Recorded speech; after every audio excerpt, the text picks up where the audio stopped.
Historically, cybersecurity vendors have seen AI as an opportunity.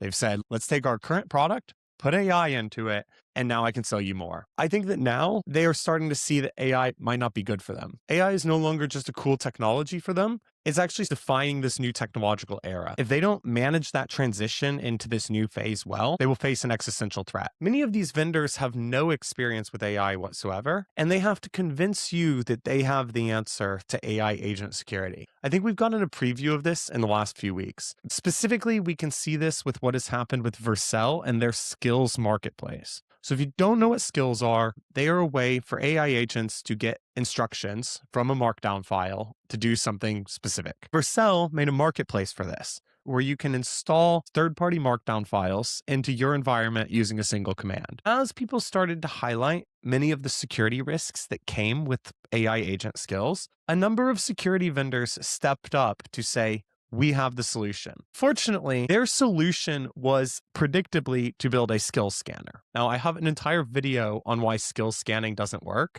The reason why they went for skill scanners is because it is so easy. You can make one in 20 minutes. You can say, hey, Claude, make me a skill scanner, and you'll have one. Vercel has received a lot of criticism, partly from me, largely from me, about the way in which they've approached skills marketplace. Vercel doesn't give a shit about security.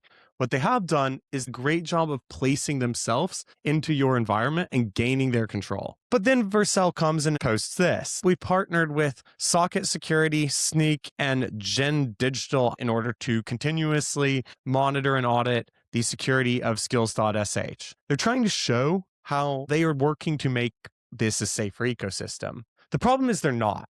None of this is real. I want to show how insecure this actually is and how this does nothing to help anyone. Then I want to talk about the behavior that we saw from these firms. Why would a company like Sneak, a supposedly legitimate security company, lend its credibility to Vercel in this way? And I want to talk about how that is indicative of what we are going to see going forward. Okay, so this is what it looks like in skills.sh now if you go into their security audit view.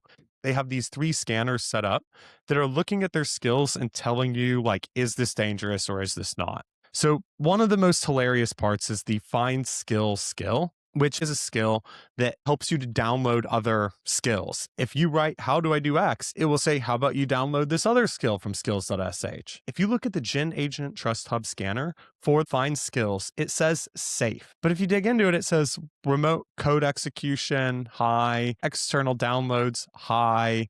It explains that all of these terrible security risks going on, then it flags it as safe. Now, this is because the Gen Agent Trust Hub scanner has listed Vercel as an allow list. Basically, you say, doesn't matter if it's not safe, it's Vercel. They're safe. They make that very clear on this web design guidelines skill. They basically say this skill downloads from this external content. This is a risk. However, because it's Vercel, it's safe. So I created an exact copy of that skill and just changed the word Vercel to Cloudflare. And now, as you can see, the risk level is high. I don't even need to go on the rant here. You understand how stupid this is. One of the other funny things you can see, though, is how the scanners are totally inconsistent with each other. What is going on with this skill, for example? It is safe, has a warning, and failed. Do you trust it? Do you not? The fact is that by having 3 scanners, all of which that disagree, everyone is going to do the same thing and assume they're all idiots and ignore them. We've done nothing to improve security. I then decided to test out how it actually works when you try to use MPX skills ad to see how do these warnings show up. So I typed in to my Claude code, give me a skill on how to use the browser. What it returned was the browser use skill. Checking on skills.sh, I can see it has failed all 3 security audits. But here it just returns it to me and it says, do you want to install it for me? And then Claude code auto completes to yes, please do, press enter. And then it just installs that thing globally. Okay, it just goes, boom, I got you. Because the find skills skill will by default recommend to use global and -y. And -y means don't ask anything, just do it. So I press enter, does all of that. As it's running through, it will show up and it will show the security scan that I have just -y my way through. So Opus 4.6 at least says, by the way, this had some serious warnings on it, but I've already installed it. This blocks absolutely nobody. If you are a threat actor listening to this, The game's easy. Make a malicious skill, give it a common name, boost it to the top of the results artificially. That's easy. And then the find skill will recommend you. People will install it, and only while they have already installed it will it ever show up to say anything about how there are security warnings here. And people probably won't look at that at all. My contention is that Vercel doesn't give a shit about your security. They, of course, are trying to do this to make themselves look better so you keep using their skills marketplace. And you don't really have to take my word for it. So in their code, they make it very clear in the comments, if they get a timeout on an audit check, or if it errors in some way, never block installation. Just keep on going.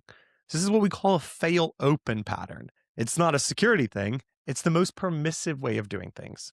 There have always been companies that don't care about security.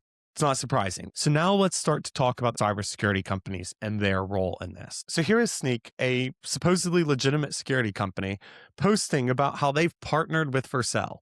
Now I'm going to stop right there. You partnered with Vercel, who does not give a fuck about security at all. To what?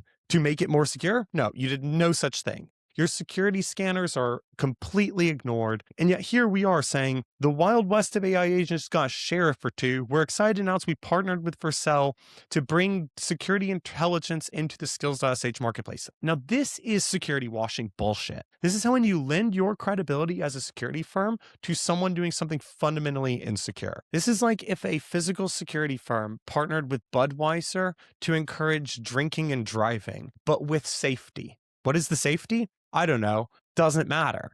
You now have a security firm telling you it's okay to drink and drive. There's really no legitimate reason for Sneak to have done this. And here's Socket doing it as well. Same bullshit.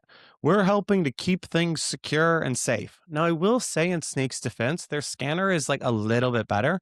Socket's scanner could have been made by anyone at home in about 12 minutes. I mean, it is just completely useless. They are lending their credibility to a firm who's willing to partner with them in order to do something that harms the security of everyone. You should never be proud to partner on security with Vercel. That's embarrassing. But this brings me to this point that I want to be discussing. The reason I find this so gross is because it comes out of a place of necessity for some firms. They are trying to capture not just the upside opportunity of AI, they are trying to prevent their own extinction as well. They have nothing really to contribute in many cases. They don't have any expertise in this area or any knowledge. They're willing to do and say anything, even if it hurts the security of everyone else, just to help themselves. There are people who will say, oh, it's always been like that. No. We need to start distinguishing here. If we say everyone's bad, then no one's bad. We need to start penalizing the firms that behave in this manner so that we discourage it from others. If we just look at this behavior and say, haha, everyone does it, then of course everyone should do it because you're saying you don't give a shit.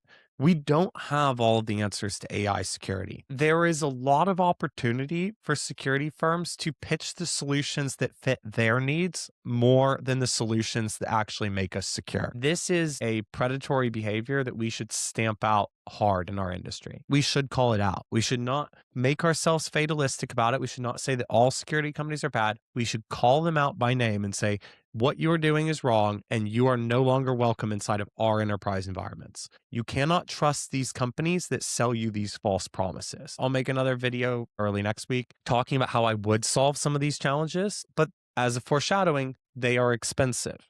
They are hard. This is not something that we are going to do by turning on a fucking skills scanner on Vercel.